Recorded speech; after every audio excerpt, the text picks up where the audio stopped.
அனைவருக்கும் வணக்கம். இந்த வீடியோவில் என்ன பார்க்க போறோம்னா, விநாயகர் சதுர்த்தி சிறப்புகள பற்றி தான் பார்க்க போகிறோம். விநாயகர் சதுர்த்தியை முதலா மராட்டிய மன்னர் சிவாஜி தான் சமுதாய பொது விழாவாக கொண்டாடி வந்துள்ளார். பிறகுதான் பாலகங்காதர திலகர் ஆங்கிலேயருக்கு எதிராக சுதந்திர போராட்ட உணர்வை அனைத்து தரப்பு மக்களிடமும் விநாயகர் சதுர்த்தி விழா மூலம் கொண்டு சென்றுள்ளார். விநாயகர் சதுர்த்தியை முதலாக மராட்டிய மன்னர் சிவாஜி கொண்டாடிய பிறகு தமிழகத்தில் 18ஆம் நூற்றாண்டுக்கு பிறகுதான் விநாயகர் சதுர்த்தி விமர்சையாக கொண்டாடப்படுகிறது. ஒவ்வொரு ஆண்டும் ஆவணி மாதம் வளர்பிறை சதுர்த்திக்கு விநாயகர் சதுர்த்தி கொண்டாடப்படுகிறது.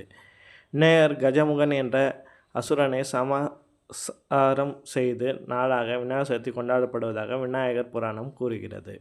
விநாயகர் சதுர்த்தி அன்று படைக்கப்படும் நெய்வேத்தியங்கள் சில வாழ்க்கை தத்துவங்களை உணர்த்துவதாக கூறப்படும்.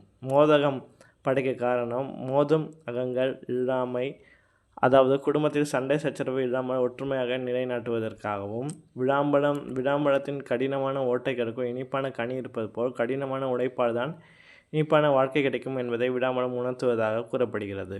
அவள் பொறி குசலனை குபேரனாக்கிய பொருளாகும். அவள் பொறி படைப்பதன் மூலம் மன மகிழ்ச்சியான வாழ்க்கை அமையும். கொய்யா பழத்தின் கடுமையான கொட்டை பகுதிகளுக்கு இருக்கும் இனிப்பான சதை பகுதிகளை இருக்கும்.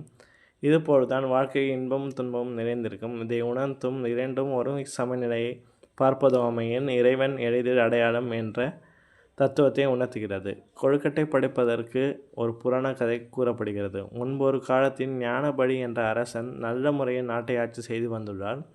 இவர் தீரா கணபதியின் பக்தராவார். ஒரு முறை பஞ்சம் ஏற்பட்டது. அப்போது ராஜகுருவின் ஆலோசனைப்படி ருத்ர யாகம் செய்ய தொடங்கினார் ஞானபலி.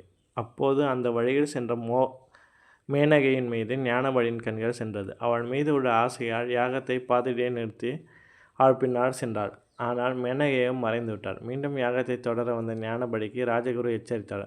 அதையும் மீறி ஞானபலி விட்ட யாகத்தை மீண்டும் தொடர்ந்தார். அப்போது அஷ்டதிக் பாலகர் தோன்றி ஞானபலியை சபித்தனர். இதனால் ஒற்றைக்கண் பூதமாக மாறி கண்களில் பட்ட மனிதர்களை உண்டு அரக்கனாக மாறினான்.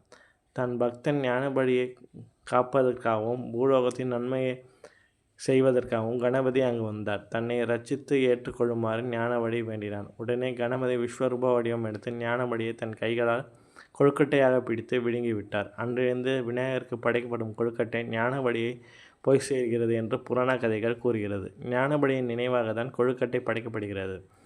ஆன்மா என்ற இனிப்பான புராணத்தை பொதித்து இந்த உடலை இறைவனுக்காக அர்ப்பணிக்கிறோம் என்பதே கொழுக்கட்டையின் தத்துவமாகும்.